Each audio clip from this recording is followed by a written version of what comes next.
Hello? Hello? Hi. Good evening. Ew, I'm trying to get on the Zoom. Okay, Hello? everybody. Okay, can you get on, Phil? You're okay. Can you hear me? Yeah, you're good. Yeah. All right, good. I can't right. see a lot of people, Evening. but I guess that's all right. Okay. Great. So, Sunfire, why don't you start the recording? I've started it. It says recording paused. No, it says recording on my screen. Yeah, mine too. It says recording. Okay. It's recording of mine as well. Okay, great. Good. Well, welcome everyone to the New York State Council Church's Sacred Conversations on Faith and Public Life. My name is Peter Cook. I'm the Executive Director, and we're beginning some conversations to invite people to remember that politics and faith are not separate, but intimately connected. So often we're taught that religion is really a private matter, and faith does indeed have private aspects to it, but faith is also very empty if it is not rooted in community and how it is that we build up the relationships that we have with other people. A commitment to community and relationship building should necessarily lead us to ask how we as people address economic policies and structures which can either build up relationships or tear them down. And these seminars are really an invitation for people to ask what is happening around them and how they can act on their faith or moral convictions to bring about a more just world, or to bring what Martin Luther King Jr. calls the beloved community. So today's topic is faith-based responses to wealth inequality, the state budget crisis in the age of COVID. And I'm pleased to be joined today by Jasmine Gripper, who is the Executive Director of the Alliance for Quality Education, Ron Deutsch, Executive Director, the Fiscal Policy Institute, Reverend Michael Livingston, who is the Interim Senior Minister of the Riverside Church in New York City, and Ron Deutsch, who, and Assemblyman Phil STECK, who represents the 110th District, where he has served since 2013. So to begin our discussion today, I wish to share a few statistics with you about wealth inequality. The top 1% of Americans saw its share of wealth nearly triple, 7% to 20% in the past 40 years. In the meantime, the bottom 90% saw its share of wealth decline from 35% to 25%. And this is according to the economists Emmanuel Saez and Gabriel Zuckman, who were preparing remarks for Elizabeth Warren's wealth tax proposal. So what we've really seen in terms of billionaire wealth in our country is that it's grown by $845 billion, or 29%, through the first 6 months of the pandemic. And in New York, billionaires saw their wealth increase over $77 billion. Needless to say that ordinary workers didn't fare so well. From mid-March to mid-August, the collective work income of rank and file private sector employees, which is all hours worked times the hourly wages of the bottom 82% of the workforce, declined by 4.4%, according to the Bureau of Labor Statistics data. In fact, the billionaires' bonanza that they experienced during the pandemic occurred against a general backdrop of working class pain. So, in conclusion, the ultra-rich of New York have been doing better than ever as the stock market soars. Meanwhile, middle-class and low-income New Yorkers are losing income at staggering rates. One way to think about the current economy, according to Dr. Jared Bernstein, who is an economist, is that two trends are soaring pretty solidly upward. One is the stock market, and one is hunger.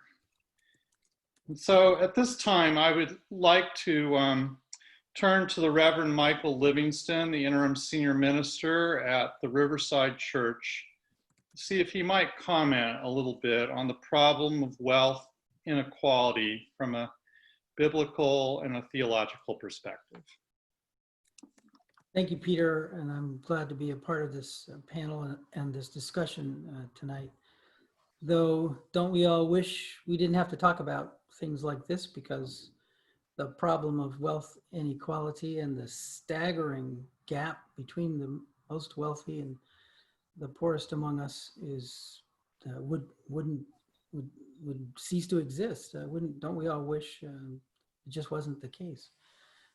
And I think I heard for the first time the actual focus. I've been preparing, of course, but faith-based responses to this glaring inequity. Well, the response is depression, it's anger, it's outrage, it's impatience, it's the weary blues because it's still here and it doesn't seem to ever want to go away because we're not doing enough about it.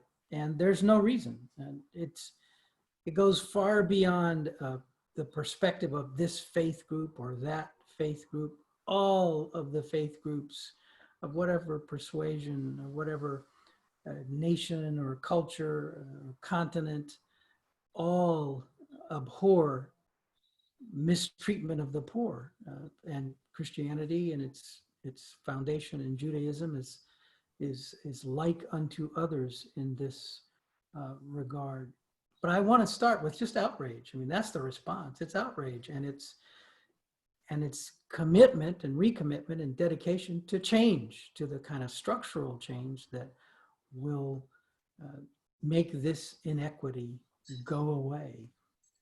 And that's what's really important about here, both from a perspective of our faith tradition and what is happening today. It's structural. It's designed to operate the way it does so that the gap gets wider, even in situations of a pandemic like this. That the whole notion that some profit from the kind of horrible and horrific conditions that are existing today is just appalling. But our Jewish roots, the Hebrew roots and the Hebrew scriptures of the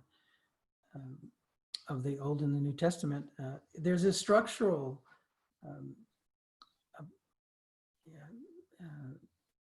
approach to this. I mean, the whole notion of Jubilee. Every 7 years, debts are forgiven. Indentured servants, slaves are released and given resources from the actual work that they've done for those to whom their labor is owed or their slavery indebted to. They're given their freedom and they're given resources so that they're not starting with nothing, but they have something to build upon. Every 50 years, everything is equal. The slate is wiped clean. And this carries on into the New Testament. There's a bias toward the poor that's written into the scriptures themselves. Jesus and his disciples.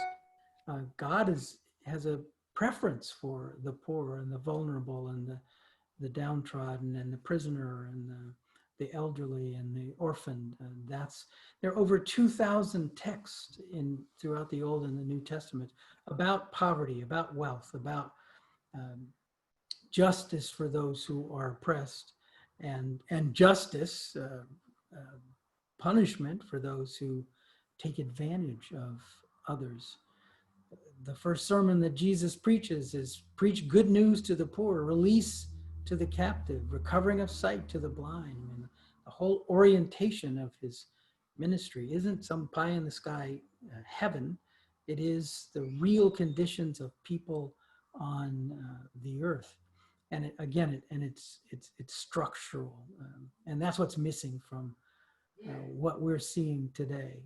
The structure works the other way. It favors widening this gap. It favors leaving behind those who are most vulnerable in our society. And that's what has to change. And the only thing I'll mention, and I'm sure those who are working in the financial world will say more on this, but the minimum wage, $7.25, the federal minimum wage. It hasn't changed since 1968. Its value has decreased significantly from that time, and we won't do anything about it.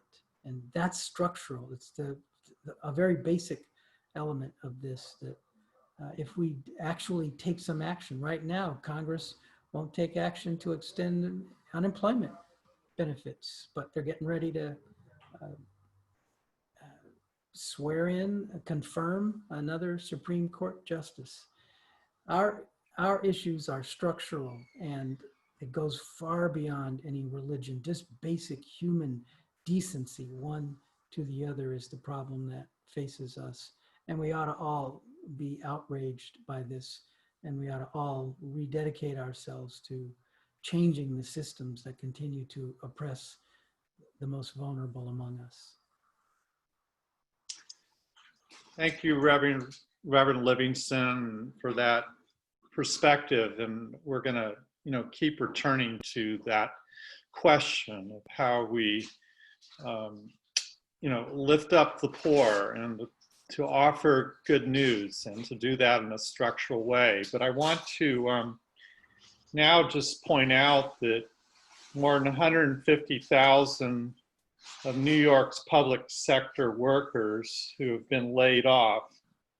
And those are budget cuts, which are directly creating unemployment in our economy, according to the economist Kitty Richards. And school districts are particularly damaged by these cuts. It's hard on teachers, it's hard on workers, and it's very hard on children. And it's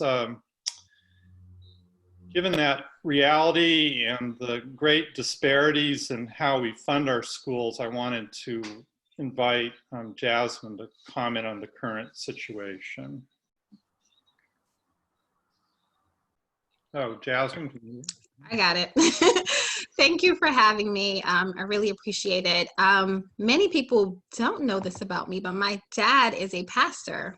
And so I'm always happy to be in community with people of faith and people who understand that faith and advocacy go hand in hand. And so how does this pertain to our public schools? We are in the moment of a pandemic. There is a health crisis. We are in the middle of a financial crisis. And yet we also have a responsibility to provide safe, free public education to all the children of New York State. And this is especially important to our most vulnerable students, students who are poor, students who are low income, students who are English language learners, students who are immigrants, students who have disabilities, need those protections and need their constitutional right to a sound basic education, even now more than ever. And students are coming to schools not with less challenges, but more, right? We know this pandemic has been traumatizing to us as adults. It is even more so traumatizing to children. The children of New York State have experienced loss of loved ones, of educators, of community members, have not been able to grieve that loss in normal circumstances without being able to gather with family and friends. Students who thrive off stability and consistency have had their lives completely disrupted by a shutdown and not being able to resume school the way they normally would have. And are now juggling remote learning and online learning and in-person learning and a hybrid approach and only seeing their teacher on a video screen in some cases. And so kids are really struggling right now, and school districts are struggling to figure out how to meet the needs of children. And looming over the heads of every school official, of every school superintendent, of every school financial officer is how do they balance their budgets? How do they balance what they have with what the children actually need? And what we know in education is that when it comes to educating Black, Brown, and low-income children, there has never been enough money put in the system to actually meet the needs of our students and our children. Prior to the start of this pandemic, New York State was underfunding our public schools, the state's own school funding formula, by about $4 billion. The state has a formula for how to distribute money equitably based on what it costs to educate students. And the state was not fully funding its own formula. And every year the state had an excuse. Governor Cuomo had an excuse of why he couldn't fully fund the state's own equitable formula for children. And every year he failed to prioritize what students needed in the state budget process. And as a result, our children have always gone without. As a result, teachers have always gone without and have not been able to really meet the needs of our children.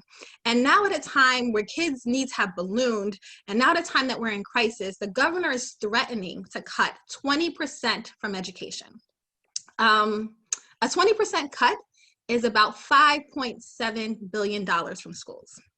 In the last financial crisis in 2008, and when we had the last financial crisis, the most that was cut from schools over a 2-year period was a little over $2 billion.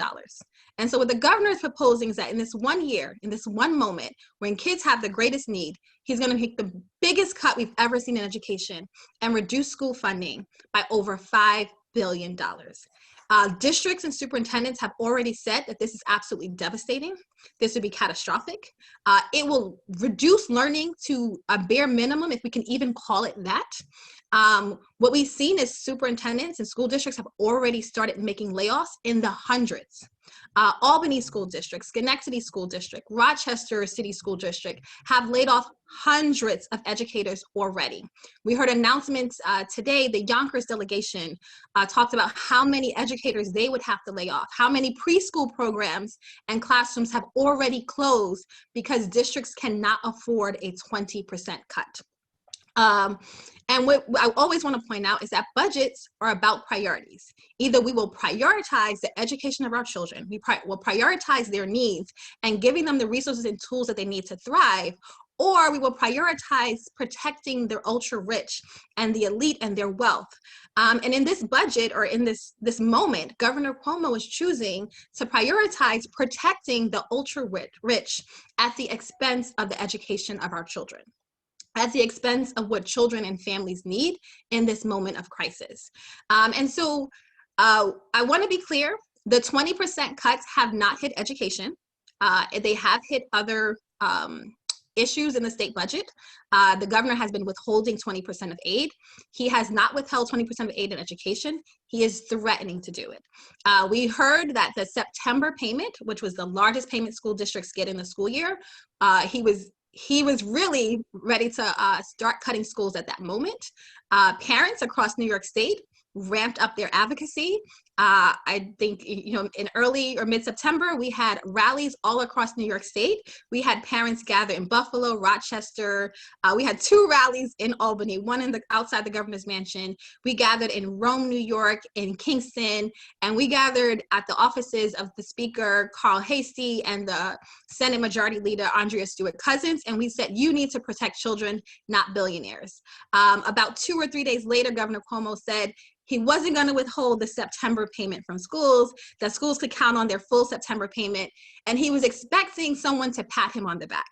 He was expecting for us to say, thank you, Governor Cuomo. He was expecting school districts that made cuts to now start reinstating staff. None of that happened. We went back to the school districts who had already made cuts and said, what are you going to do? Are you going to hire back these teachers?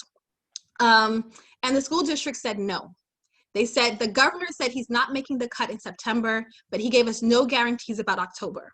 He gave us no guarantees about November. They said, we cannot balance our budget by crossing our fingers and having just hope. We have a responsibility to the voters. We have a responsibility to children to have a balanced budget. And they feel that it is more responsible to make cuts early to save money than it is for the governor to pull the rug under them unexpectedly in a month from now. And so districts that were not hiring anyone back. And other districts, they said the other cuts that they were going to make, they paused. They said the most we'll do is we'll pause on cuts. And we still have no assurance from Governor Cuomo, from Carl Hastie or Andrea Stewart-Cousins that the November payment to schools, or the October payment actually, will be paid in full.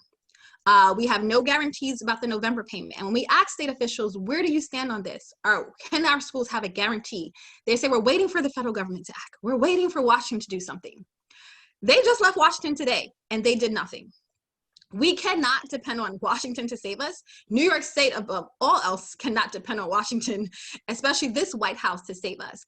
And the idea that we're going to wait until after the federal election to do something is a little bit too late. Again, students are losing their educators right now. We heard stories of children logging on to Zooms and a teacher not being there because the plans around school reopening have changed at the last minute. We've heard stories of parents still waiting for devices. They still do not have a way for their child to engage in online learning, and all they have at home for technology is a cell phone, which is completely inadequate. We are hearing stories of parents who feel so frustrated about supporting their child. They're essentially a co-teacher now, and no one's trained them in how to use the technology. Parents like, I don't know how to teach my first grader how to read. I can't support my high schooler in learning chemistry, and they feel overwhelmed. We've heard parents who have taken pay cuts and taken a job loss and said, I'm going to quit my job. I don't know how I'm going to pay the rent in order for me to be home and to support my child in learning. The children and the families of New York State are hurting. They do not have the supports to get through this moment emotionally, and they definitely don't have it academically. And we are failing the children, and it is not okay. It's not okay that you don't have a year of learning. It's not okay that a first grader doesn't have the education that they deserve. And it's our responsibility to make sure we hold the state accountable to get it right. We cannot afford to get it wrong. This will have a lifetime impact on our children and their future, and what is at stake for them is too great for us to be silent and too great for us to allow things to go as business as usual. And we will not let this governor or anyone else balance the state budget on the backs of our children. Thank you. Thank you, Jasmine. It's always just such a pleasure to hear you speak so clearly to these issues of injustice in our state. And I guess I would, say that in many respects, the way in which we solve problems in our country and in our state is sort of premised on an idea that if we give more and more money to rich people, that somehow this is going to trickle down to benefit everyone else. And that's really in contrast to a much older economic theory, perhaps propagated by another New York governor, Franklin Roosevelt, that really talked about the importance of public investment. And we're really seeing a tension, I think, between those two economic theories, that are even more exposed when we enter into this time of austerity. And so with that, I wanted to turn this over to Phil Steck, who I think more than anyone I know can really eloquently speak to the difference in economic approaches that we're dealing with, from sort of the neoliberal approach, which seems to be still capturing the imagination of the Democratic Party, and one that is more Keynesian or bottom-up in its approach. So, Phil, I'm just curious if you'd like to riff on this. I certainly would, Peter, and thank you so much, because you hit the nail on the head insofar as my views on this are concerned. When we go back to the time of Franklin Roosevelt, as a result of the Great Depression of 1929, as Roosevelt said, he was talking about throwing the money changers out of the temple, which of course is religious imagery. And what he said in that speech was that the lords of high finance had failed us. And Roosevelt, he got involved with the Keynesian theory of economics and the belief that it was the aggregate demand in the society that drives the economy forward. That is, all the people in society, including those at the very bottom, having enough money to spend, and that was what created jobs. Also, another part of this picture was actually, is that corporate taxes have to be very, very high, because when corporate taxes are high, corporations don't want to put they don't want to pay the money to the government. What they want to do is reinvest and create jobs. So it is exactly the opposite of what, say, for example, Andrew Cuomo contends, is that we're going to cut corporate taxes and that's going to spur the economy forward. Absolutely not. It's the purpose of corporate taxes is to encourage investment, and the governor's really missed the boat on that.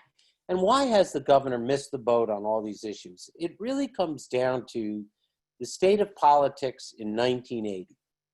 And Ronald Reagan ran for president saying government is bad, we're going to cut taxes and we're going to have so much economic growth that everybody's going to be rich and the stock market will move forward and we can get rid of things like the stock transfer tax, which New York had, which, by the way, John Maynard Keynes was the foremost advocate for it.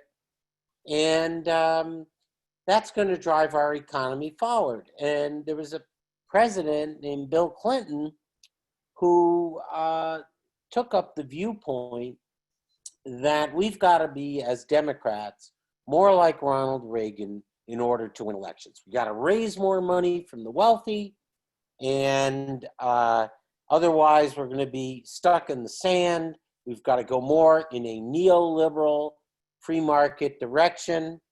And then in 2008, that whole myth was exploded. So I think the difficulty that we have is twofold in New York. One is legislative, one is with the governor. The governor is a Clintonite. He is stuck in the politics of 1980. He thinks taxes are bad. He still feels that the wealthy are the key to the economy. And, there's a little moderation there. He did support raising the minimum wage, but on the whole, he does not support things like the stock transfer tax that would make sure that the benefits of this economy do not just go to those on Wall Street, but are spread throughout the society.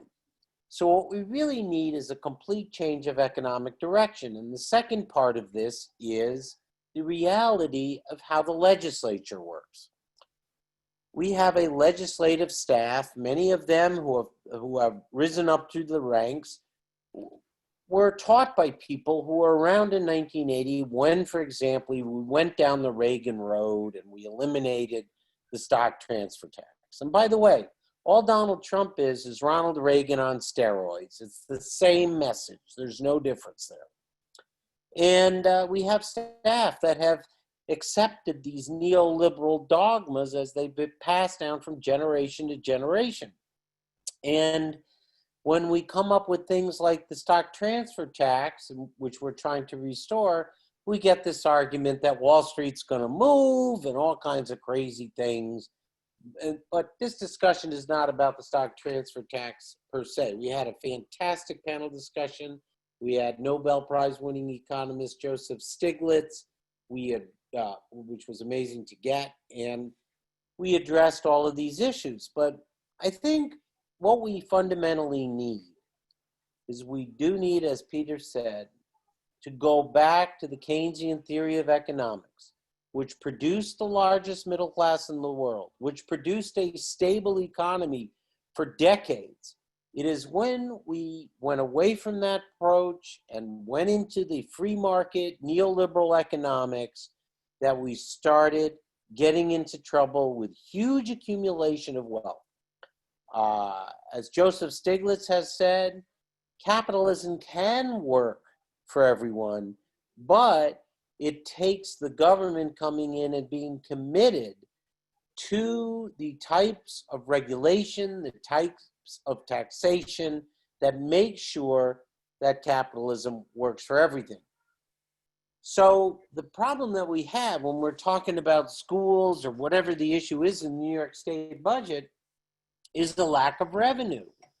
And, you know, if you have people who are stuck in the Ronald Reagan mentality of 1980 and don't appreciate the need to raise revenue, don't appreciate that we lose all kinds of aggregate demand that is spending in the economy when the public sector is in decline, we have a big problem. And you know, how we change the minds, we're not going to change the mind of the governor, but how do we change the minds of Carl Hastie and Andrea Stewart-Cousins? I can certainly say, as I did today in the Democratic conference, I do try to change minds on this issue. And, you know, Wall Street's going to be just fine, even if we have a 0.25% sales tax on the sale of stocks and bonds. I will just conclude by saying, how would you like to pay a 0.25% tax when you went to the store instead of 7 or 8%? Great.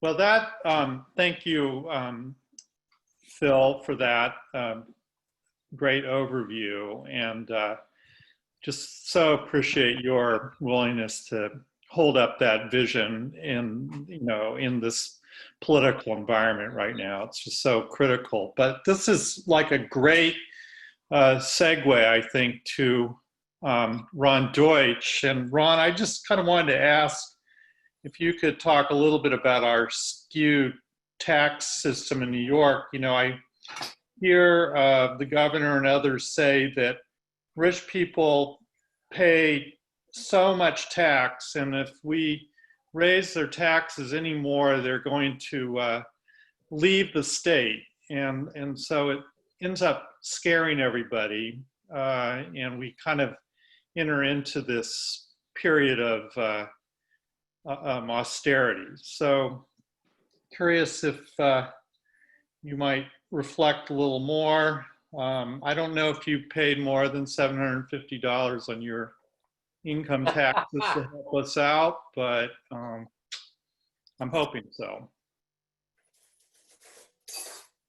I'm unwilling to share my tax. Sorry, I'm currently under audit. No, kidding. Be happy to. It's not very impressive, but I guess I would say a couple of things, Peter. I mean, I think you're absolutely right. You know, we've been in, and Phil is right as well. I mean, we've been in this tax cutting frenzy for the last 40 years. And all it's done is really make the rich very much richer. Prosperity has not been broadly shared as it was after World War II, when we did things like the GI Bill and we actually invested in growing the middle class. That's when income inequality was at its lowest.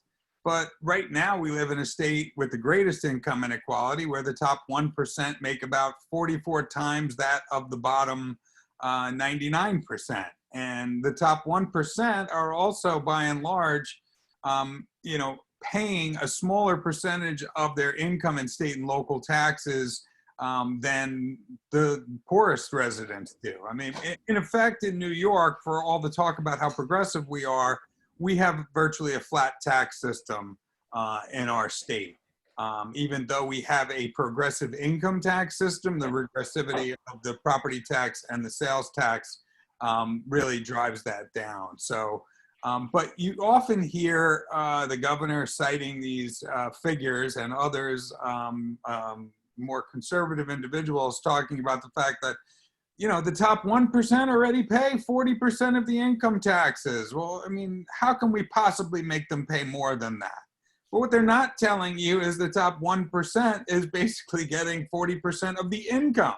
So of course they're paying 40% of the income taxes, in particular in New York City, right? Statewide, the top 1% get about a third of all the income, whereas in New York City, where, mind you, the majority of very wealthy individuals live, or used to live until they went to the Hamptons, but now, they get about 40% of the income. So the reality is that, the amount that the wealthy are paying right now is directly proportional to the amount of income that they're receiving. So, we have to acknowledge the fact that we live in a state where so few have so much and so many have so little.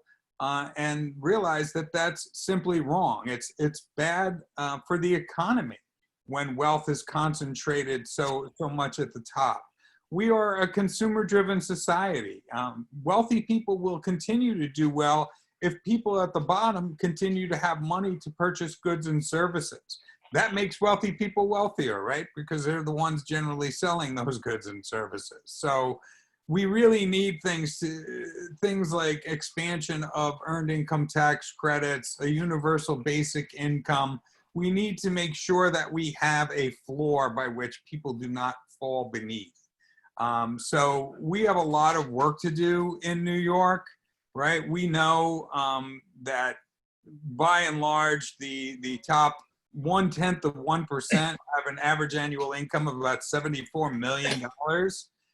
Where the bottom 99% have an average annual income of about $49,000. So clearly, this is a skew.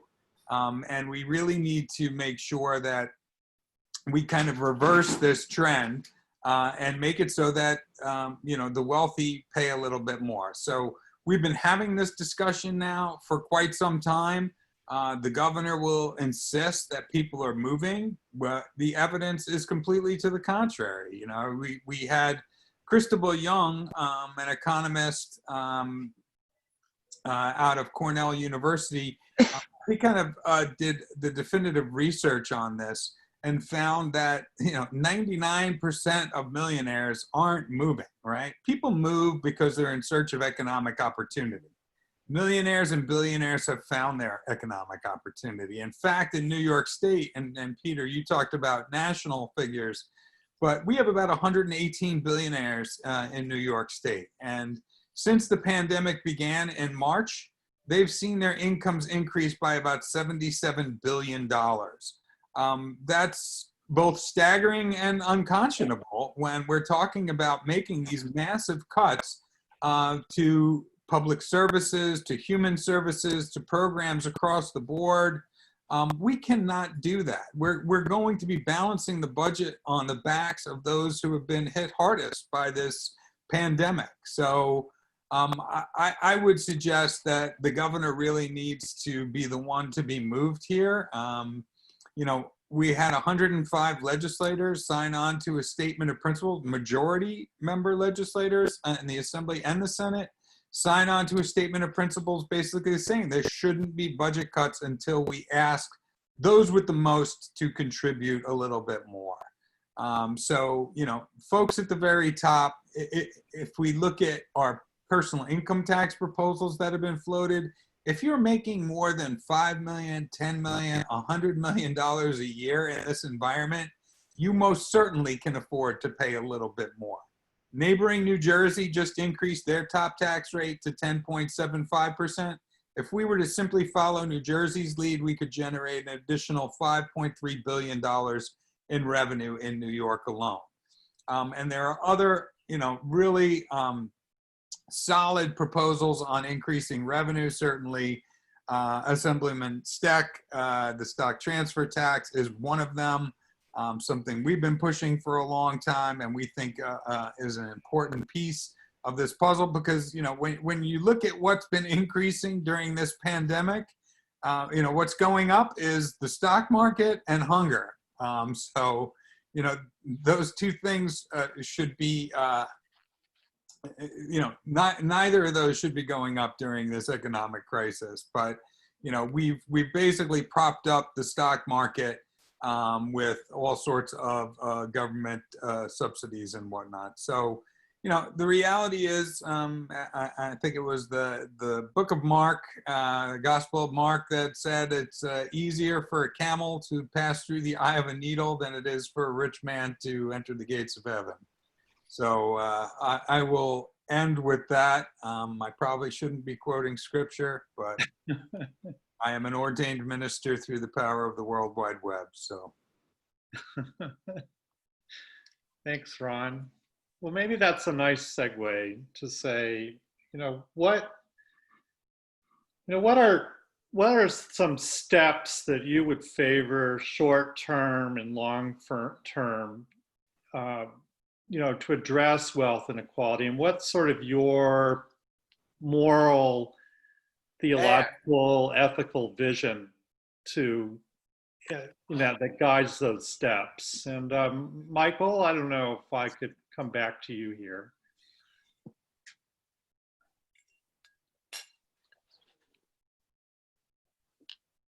Are you there, Michael? Did we lose Michael?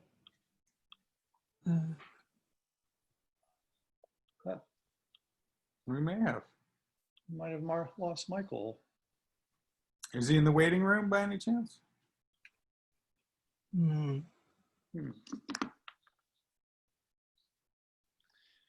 Well, I'm going to ask somebody else then to,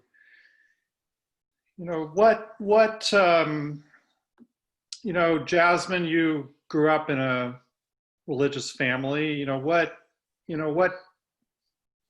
What's the vision that really motivates you, and what kinds of steps do you think we really need to be taking to address wealth inequality? Yeah, you just put me on the spot. Okay, yeah. No, it's fine. I don't mind talking about this. I think and similar to what Pastor Michael was saying, is that oftentimes we see people who are the church, who are religious, being really loud about things that Jesus never talked about. And all the things that Jesus talked about over and over again, like justice and helping the poor, they seem to be really quiet about, right? And what we need from the church, or from the people of faith, is to actually be loud about the things that Jesus was loud about. Like, when the one time Jesus was angry was because they were cheating people and he flipped over a table, right? He was mad about inequity. He was mad about, and he cared deeply about children. He cared about the poor and those who were without. And so it's, how do we put our faith into action, right? Because the scripture says faith without works is dead. And so we can't just say we believe for something better. How are we working towards something better? What are we doing with our voice? What are we doing with our platforms? What are we doing with the access that we have to power and privilege? And I think that's absolutely important, is that how do we take the ideas of the sound biblical principles around justice and equity, and how do we put that forward and really push that our budgets are a moral document, and that elected officials have a moral responsibility to pass a just budget. They have a moral responsibility to protect the poor and those who are disenfranchised. And so how do you all in your space use your voice, use your platforms to push for justice in New York State? In what you say and what you do and the people you are connected to. Ron talked about all of the proposals we have, and Assemblyman Phil STECK talks about the stock transfer tax that he's held for years. Before there was a pandemic, we were talking about revenue because we knew these crucial services have been underfunded for years. And now we're at a point we cannot turn away. We cannot ignore what's happening because people are in a desperate situation. And so it's for all of us to get involved. It is for all of us to take action. It is for all of us to be a part of the solution, and you don't have to create it yourselves. The folks who have been doing this work for years are armed with some of these solutions. Join us. I think Peter Cook, you've been organizing the people of faith in New York to take action. It's taking collective action as a people together. It's joining in bigger statewide actions, and it is holding the governor and our state leaders accountable to doing what's right for the people of New York. Great, thank you.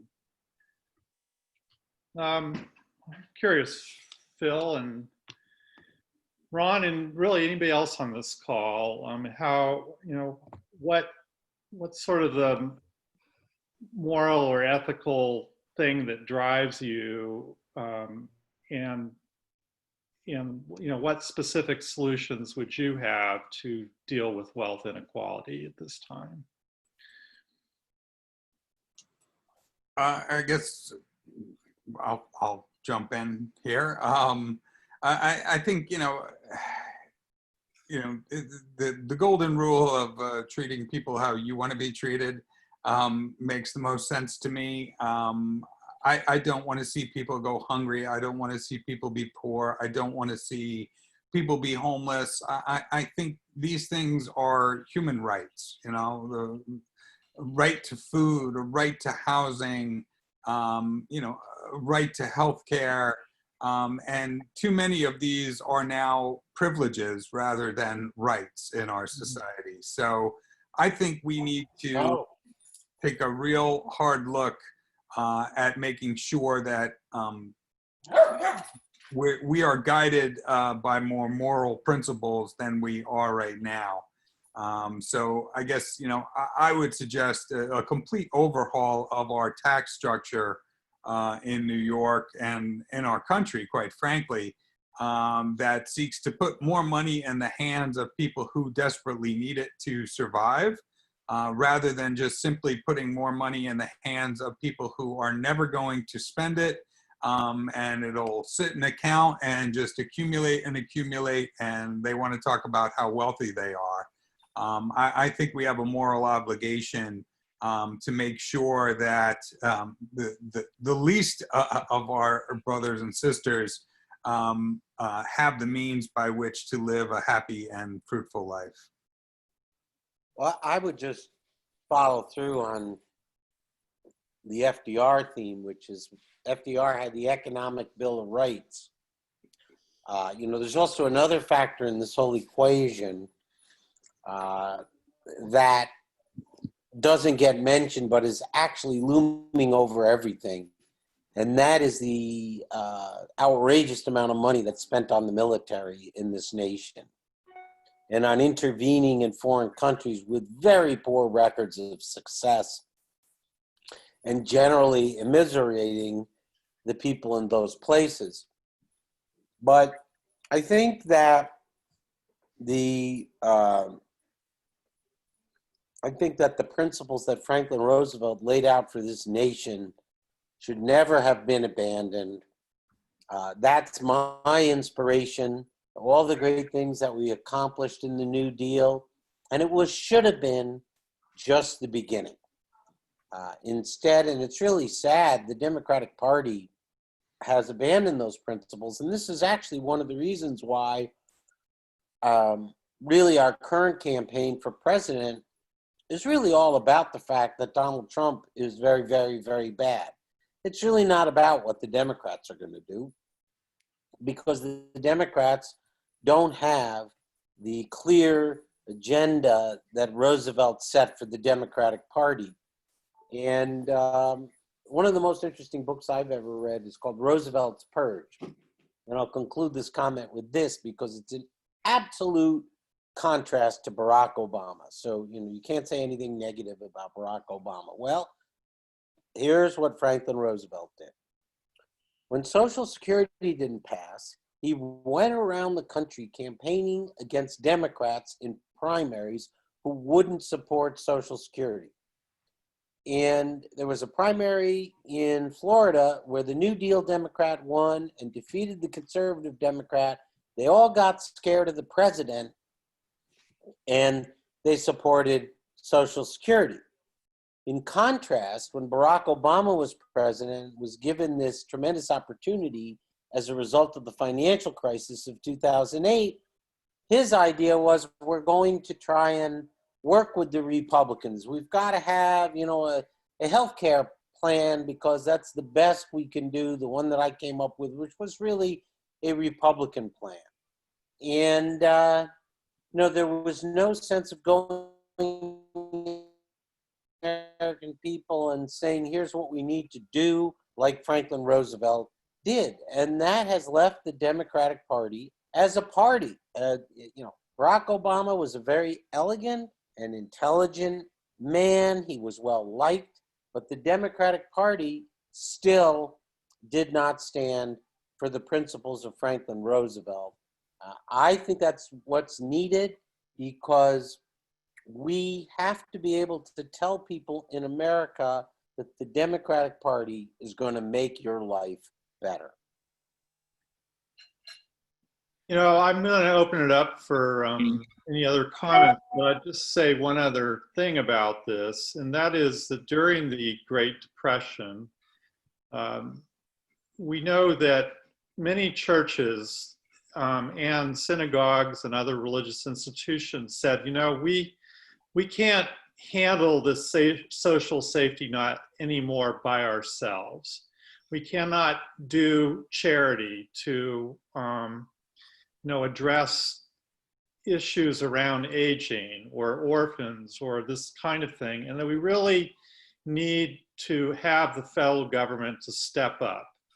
And I think that gets lost in the current religious discourse, where sometimes we romanticize a period when private charity by religious institutions was a better and more effective way to deal with social problems than to call on the government to deal with these things in a more structural way. So we got just a few more minutes. So does anybody here have a question or a comment they'd like to offer, or even among the panelists? So I just wanted to thank you, Peter, for your excellent commentary in between our remarks. They're very, very succinct and very accurate. Oh, well, thank you. Peter, this is Sumati. Yes. Hi, how are you? From Riverside Church. I consider myself a pretty aware person politically. I think I have been very preoccupied by national politics to the exclusion of what's going on at the state level. I'm familiar with AQE. When I lived in Rochester, I was very active with the organization. I think it would, I keep asking myself why the churches are not organizing. I mean, this is really remarkable. And I'm wondering, what's going to my head is the possibility of some of these speakers coming to, for example, Riverside, where we have a session on what is going on in New York State, because I don't think that people are aware of the facts that have been presented, nor the perspectives that have been presented tonight. So that's going to my head, and I'm going to see if I can approach some of our ministers. But I think, where are the denominations in all of this, They should be front and center. Yeah. Well, that's a great question. I might invite some others to reflect on that. I mean, sometimes I think denominations kind of get focused on their own thing, and they don't always work ecumenically. Yeah. You know, it's about their identity and their brand, and then sometimes it really focuses more on a national level. And as you said, it's important to think about the national level, to be sure, but we really have to pay attention to these very granular economic challenges which are right in our state and our community, and try to bring people together to talk about this. And I think really, I think for the religious community to get out of their buildings and show up at protests and in legislative sessions, and to really be civically engaged and present, and not always feel like they have to be in front, but to join the community, if you will. Others, I don't know, other religious folks, if you have opinions about that. I would like to say something. I'm Louis D. Rodriguez. I'm with the Presbyterian Church USA, the Church of Gethsemane in Park Slope, Brooklyn.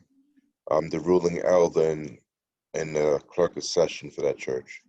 What I see the problem is a lot of the churches are ignorant to what's going on in greater society.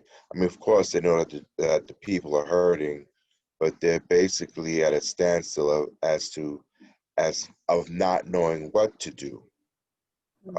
Some of the churches are commuter churches, so they really can't feel the pain of the community where they meet at. I'm sitting here listening to what everybody is saying. The view presented by Mr. Steck is something that I've never even thought about. Thank you, Mr. Steck. The presentation by Jasmine as well. I mean, she's talking about the children are our future, but they're not just the future for themselves, they're our future as well. You know, so I'm looking at it from all different types of angles. We need to be more committed, more involved. Sometimes, I'll not say this out openly, I think a lot of ministers are just sitting on their laurels.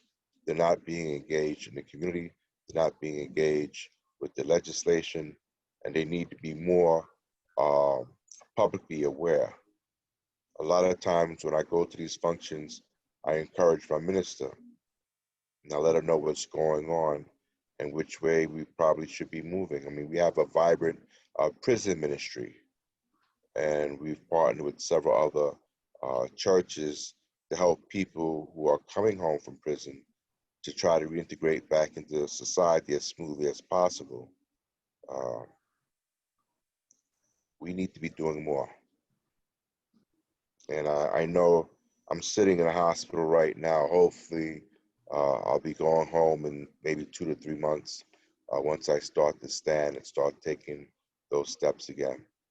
But there's a lot that we could be doing, a lot more. Thank you. I came on a little late, but I have an idea of churches. I'm an associate pastor at a church in a about mostly Republican area. And because the country is so polarized right now, preaching the gospel looks political. So any activism that I do is, I can do it because I'm not the senior pastor, and some people will do it with me. And I have this reputation for being super liberal, and I never said I was liberal. It's just that I preach the gospel. So I think that's, you know, how much can we do and how can we do it? In a way, we're able to have conversations across the aisle in our church because we are very mixed that way, which is probably helpful for the future of our country. So if there's anything you think we can do that can engage all sides, you know, we can definitely do that. But anyway, that's all I have to say.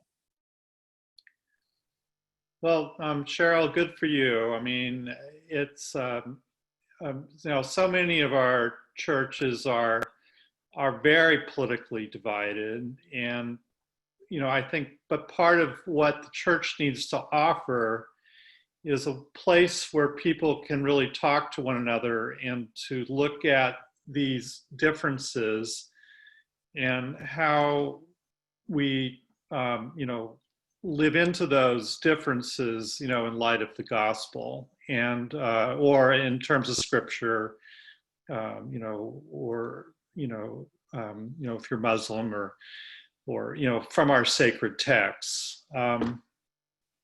So, I was just reflecting on the debate the other night, or if we wanted to call it that, and that was sort of the antithesis of what we need to be as faith communities, right? In terms of how we talk to one another, to discern truth, and to call each other into account instead of just kind of going off into our little camps and throwing insults at one another.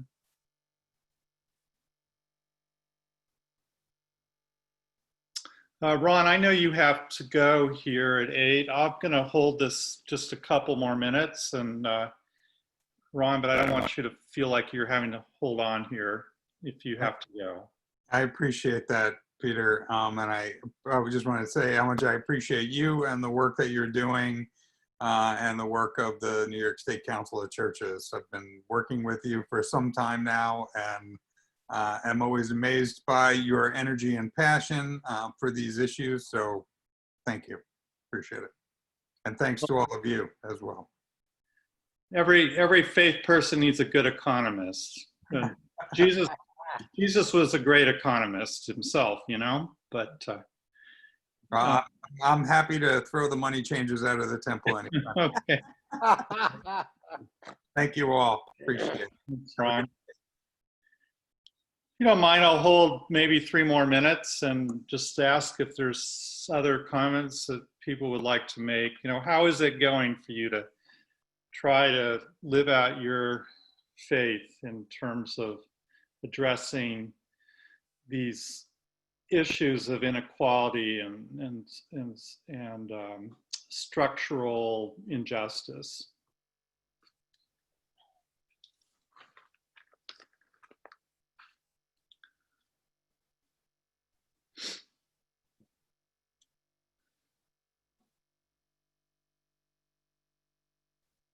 Hi, this is Linda. Good evening, everyone. I think that we do have a very big and good obvious opportunity at this time, which is with the technology. So what you're doing now, educating, reaching out, and making it known about the structural problems, about the inequalities, I think, it's a real plus to have this embracing this new way of learning, of being community. And I think, that's just a very obvious statement that I'm making, but I think, we can even go bigger, with that and how we connect and network with other organizations in our midst, in our state. Great. Yeah. Hello, Yeah. it's Sister Honora. Can you hear me? Yeah. Hi, Sister Lenore. Good to see you. I'm on the phone.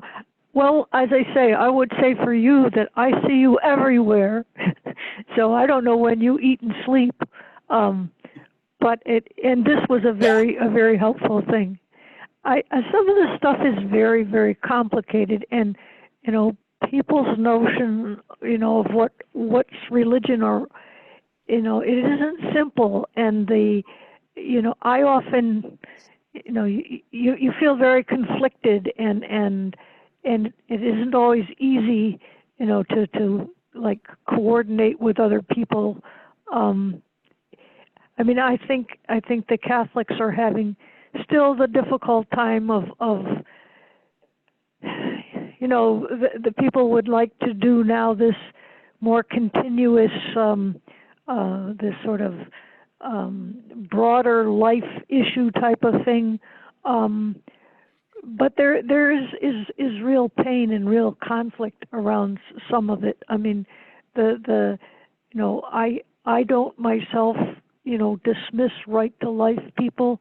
I would like it to be broader, but I think that's an issue that's been there, you know, since the 70s or even earlier, that has caused conflict for Catholics in terms of social action, and that's unfortunate, but it's real. So I don't know. I mean, you know, I sort of do the go and get in the street thing, but that's not always adequate either. I mean, I don't know what you'd have to do, you know, to convince Cuomo. It just he's in his own world, and he spends too much time looking up, you know. I mean, partly for the money, but I mean, just he doesn't have a good grip on the situation of common people at all. But again, thank you for tonight. You're welcome. Well, I'll just thank you so much, Sister Lenore, for being here. And you do so much. I see you out there with a lot of signs and and speaking up wherever you can, and it's really great. One more comment before we close here. Peter, if you don't mind, I'm going to stick in a comment if I can Okay. get myself to appear on the screen. If people see this, Yeah. For the Common Good by Henry Daly and John Cobb. One of these men is an economist, the other is a theologian. And the book has been around since 1989, but I think it's got some good things in it. Maybe it takes what Roosevelt was doing a little farther, and I would recommend people studying this. I'm going to be, with all my things I've been doing, I've gotten away from it. I'm about halfway through the book, and I'm going to get into it a little more as things go in. I'll put the name of this book in the chat. Okay. Fabulous. Well, thank you, Sunfire, for that. And Sunfire, for those of you who don't know, is on our board of directors for the Council of Churches, and he also helps me with a lot of technology stuff. So, and just a great Quaker. So I'm always glad to be working with Sunfire. So, but I want to thank everybody for joining us, and we're going to try to do some more of these conversations and some other topics as we go.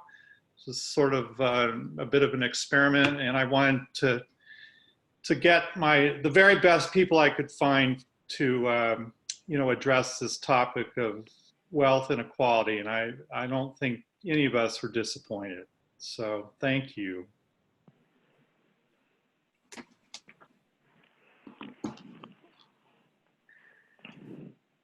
All right.